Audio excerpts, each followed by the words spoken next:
Assalamualaikum warahmatullahi wabarakatuh. Perkenalkan, nama saya Kurnia dengan NIM 2021786 dari tingkat 1B Keperawatan Stikes Yatsi Tangerang. Di sini saya akan menjelaskan anatomi sistem pencernaan tugas mata kuliah IDK 1. Bismillahirrahmanirrahim, kita mulai ya. Anatomi sistem pencernaan. Saya akan menjelaskan anatomi sistem pencernaan dimulai dari mulut sampai ke anus. Di sini anatomi sistem pencernaan itu dibagi menjadi dua: sistem pencernaan bagian dalam dan sistem pencernaan bagian pelengkap. Nah, organ dalam dari saluran pencernaan itu terdiri dari mulut, kerongkongan esofagus, lambung, usus halus atau usus kecil, lalu usus besar dan anus. Selanjutnya, organ pelengkap dari sistem pencernaan terdiri dari air liur, lidah, hati, pankreas, gigi, dan kantung empedu. Yang pertama, saya akan menjelaskan bagian mulut. Di sini terdapat mouth oral cavity, yaitu rongga mulut. Selanjutnya ada esofagus, letaknya di sini. Selanjutnya ada liver, hati.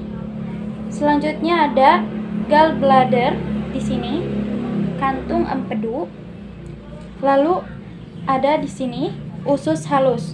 Usus halus ini terdiri dari duodenum, jejunum, dan ileum. Selanjutnya di sini di bagian atas ada parathyroid gland. Parathyroid gland, ada sublingual gland, submandibular gland. Nah, selanjutnya ada di sini paring. Ada paring. Selanjutnya ada stomach pankreas. Selanjutnya ada transfer colon, yaitu usus besar yang melintang. Selanjutnya ada descendant colon. Descendant colon yaitu usus besar yang turun. Selanjutnya ada ascending colon. Ascending colon di sini letaknya, yaitu usus besar yang naik. Selanjutnya ada cecum. Cecum adalah awal usus besar. Selanjutnya ada sigmoid colon. Sigmoid colon yaitu usus besar yang berbentuk sigmoid. Lalu ada rectum. Rectum adalah ujung usus besar ya. Selanjutnya ada appendix. Appendix adalah umbai cacing atau usus buntu. Lalu ada anal kanal atau anus. Nah, selanjutnya saya akan menjelaskan satu persatu dari anatomi sistem pencernaan. Yang pertama adalah mulut. Yang pertama ada middle turbinate, inferior turbinate, lalu ada adenoid, ada soft palate, terus ada tongue, ada genioglossus muscular, mandible atau rahang bawah di sini. Selanjutnya ada hyaloid bone, thyroid cartilage, trachea. Selanjutnya ada tonsil, lingual tonsil, ada epiglottis, ada vocal cord, esophagus. Proses pencernaan dimulai dari mulut, di mana pencernaan kimiawi dan mekanik yang terjadi dibantu oleh organ aksesori, yaitu lidah, gigi, kelenjar air liur, dan mulut berfungsi untuk mengunyah makanan dari yang tadinya sebelum halus menjadi lebih halus saat ditelan. Nah, di sini di dalam mulut terdapat gigi yang berfungsi untuk memotong makanan menjadi potongan-potongan lebih kecil yang dibasahi oleh air liur. Nah, setelah di mulut, kita lanjut ke bagian kerongkongan atau esofagus. Di sini ada incisor teeth atau gigi pemotong depan. Selanjutnya ada tenggorokan belakang mulut atau orofaring. Selanjutnya ada epiglottis, tulang rawan yang fleksibel di atas laring.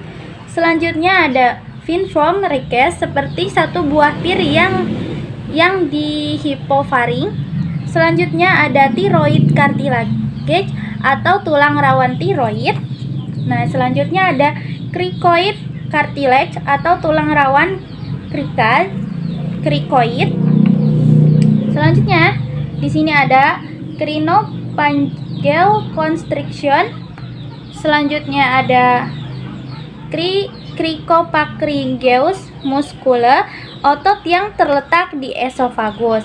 Nah, selanjutnya ada trakea. Lalu ada aortic constriction, pembuluh darah besar arteri. Nah, letaknya ini di sini. Selanjutnya ada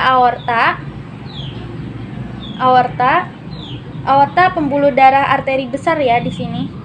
Selanjutnya ada left main bronchus atau bronkus kiri. Selanjutnya ada bagian inferior esophageal sphincter, katup bawah esofagus. Selanjutnya ada diafragma. Selanjutnya ada fundus of stomach, dan di sini ada cardiac part of stomach. Nah, kerongkongan atau esofagus, kerongkongan merupakan saluran yang menghubungkan mulut dengan lambung. Yang terletak di antara tenggorokan dan lambung, makanan yang telah dikunyah di mulut melewati ke kerongkongan menuju lambung. Nah, selanjutnya pada ujung kerongkongan terdapat cincin yang memungkinkan ketika makanan yang masuk ke dalam lambung atau cairan tidak naik lagi ke dalam kerongkongan. Setelah tadi kerongkongan atau esofagus, selanjutnya adalah bagian lambung. Bagian lambung, di sini saya akan jelaskan. Di sini ada kardia atau katup lambung atas. Selanjutnya ada fundus atau dasar lambung. Lalu ada serosa atau jaringan ikat pelapis luar. Ada bagian body. Ada bagian rugae of mucosa atau jonjot selaput lendir lambung. Selanjutnya di sini ada greater curvature. Nah, di samping sini ini adalah esofagus. Selanjutnya ada longitudinal layer atau otot memanjang. Selanjutnya ada circular layer, otot melingkar, dan otot menyamping atau oblik. Nah, di sini ada laser curvature. Selanjutnya di sini ada pylorus atau muara lambung. Ada duodenum. Di sini ada pyloric sphincter atau katup lambung bawah. Selanjutnya ada pyloric canal, saluran muara lambung. Lalu ada pyloric atrium, rongga melebar lambung. Nah, lambung merupakan organ yang berukuran sekitar 2 kepalan tangan yang terletak di antara kerongkongan dan usus halus di bagian atas perut. Nah, selanjutnya lambung memiliki ukuran yang sekitar 2 kepalan tangan manusia yang terletak di antara kerongkongan dan usus halus di bagian atas perut. Selanjutnya, lambung memiliki 3 fungsi, yaitu untuk menyimpan makanan dan cairan, lalu cairan yang masuk, lalu mencampur makanan dengan cairan yang diproduksinya, kemudian perlahan-lahan mendorong isinya menuju ke usus halus. Di sini zat-zat yang dapat diserap di lambung itu hanyalah air dan alkohol. Selanjutnya, sedangkan zat-zat makanan yang lain yang harus menjalani proses pencernaan. Lalu, dinding otot lambung mencampur dan mengaduk makanan dengan asam dan enzim, dan memecahnya menjadi bagian-bagian yang lebih kecil. Kemudian diolah menjadi bentuk semi padat seperti caime. Setelah itu Setelah itu caime dilepaskan sedikit demi sedikit melalui sebuah cincin di antara lambung dan bagian usus halus. Selanjutnya kita ke bagian usus halus. Nah, ini adalah bagian usus halus atau small intestine. Nah, di sini ada bagian duodenum. Duodenum di sini adalah usus 12 jari, lalu ada jejunum atau usus kosong, lalu ada ileum. Ileum adalah usus halus bagian penyerapan. Nah, usus halus adalah bagian dari saluran pencernaan yang terletak di antara lambung dan usus besar. Nah, kemudian dinding usus yang kaya akan pembuluh darah mengangkut zat-zat yang dapat diserap oleh hati melalui vena porta. Dinding usus ini melepas lendir yang melumasi isi usus dan air yang membantu melarutkan pecahan-pecahan makanan yang dicerna. Selanjutnya, dinding usus juga melepaskan sejumlah kecil enzim yang mencerna protein, gula, dan lemak. Lapisan usus halus terdiri dari lapisan mukosa sebelah dalam. Selanjutnya, lapisan otot yang melingkar, lapisan otot yang memanjang, dan lapisan otot serosa. Di bagian usus halus terdiri dari 3 bagian yang tadi sudah saya jelaskan ya. Yang pertama ada duodenum usus 12 jari, jejunum usus kosong, dan ileum usus halus bagian penyerapan. Nah, ini selanjutnya adalah bagian usus besar. Bagian usus besar di sini ada bagian right hepatic atau lengkung pertemuan kolon ascendens dan transversum. Selanjutnya di sini ada transverse column atau usus besar yang melintang. Selanjutnya di sini ada superior mesenteric artery. Di sini ada haustrum atau kantong usus besar. Ada ascending colon, ada ileum atau tulang usus. Selanjutnya ada ileocecal valve. Selanjutnya ada cecum bagian pertama usus besar.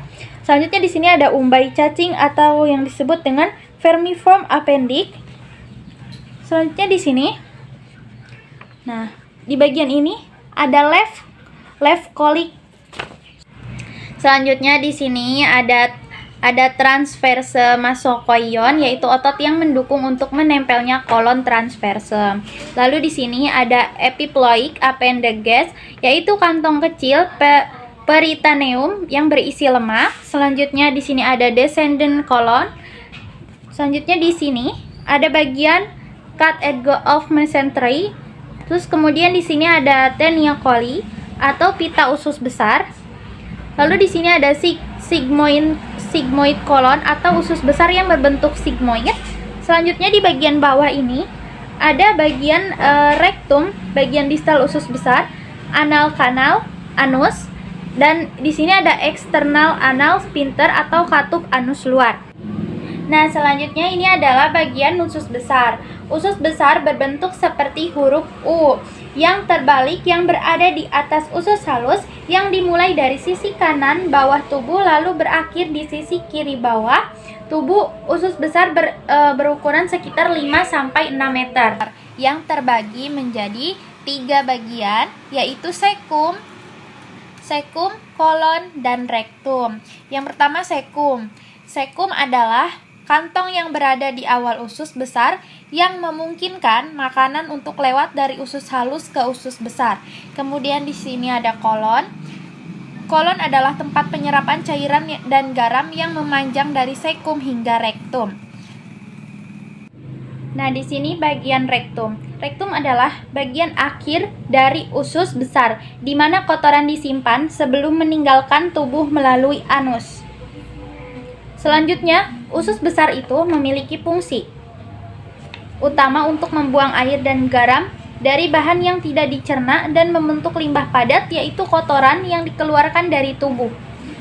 Lalu, bakteri yang terdapat di usus besar membantu untuk memecah bahan yang tidak dicerna tersebut. Dari sisa bahan makanan yang tidak dicerna, usus besar dipindahkan ke arah rektum. Lalu di mana feses disimpan sebelum meninggalkan tubuh melalui anus. Nah, di sini adalah penyimpanan feses sebelum feses dikeluarkan melalui anus. Alhamdulillah, itulah tadi penjelasan dari anatomi sistem pencernaan. Saya Kurnia, kurang lebihnya mohon maaf. Wassalamualaikum warahmatullahi wabarakatuh.